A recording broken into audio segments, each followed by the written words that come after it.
السلام علیکم ورحمۃ اللہ وبرکاتہ۔ ناظرین، آج سے تقریباً 10 دنوں قبل معروف عالم دین، مشہور اسلامی اسکالر، داعیہ اسلام حضرت مولانا کلیم صدیقی صاحب کو UPATS نے میرٹھ سے گرفتار کر لیا تھا اور مولانا کلیم صدیقی صاحب پر جبراً تبدیلی مذہب کا اور غیر ملکی فنڈنگ کا بھی بے بنیاد کیس لگا دیا تھا۔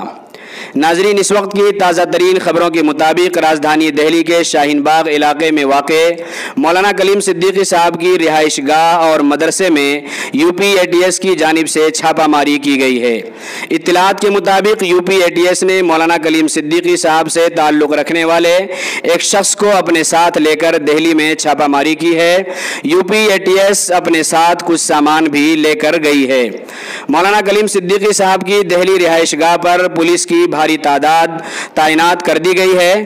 بتایا جا رہا ہے کہ موقع پر عام آدمی پارٹی کے رکن اسمبلی جناب امانت اللہ خان بھی موجود ہیں۔ فی الحال دہلی میں ATS کی جانب سے مولانا کلیم صدیقی صاحب کے متعلق پوچھ تاچھ جاری ہے اور دوسری طرف دہلی کے لوگوں میں مولانا کی گرفتاری کے خلاف کافی غم و غصہ کا ماحول بھی نظر آ رہا ہے۔ ناظرین، اللہ تعالیٰ سے دعا فرمائیں کہ اللہ تعالیٰ حضرت مولانا کلیم صدیقی صاحب کا حامی و مددگار ہو اور مولانا پر لگے ہوئے تمام الزامات سے بری فرما کر اللہ تعالیٰ جلد از جلد رہائی نصیب فرمائے۔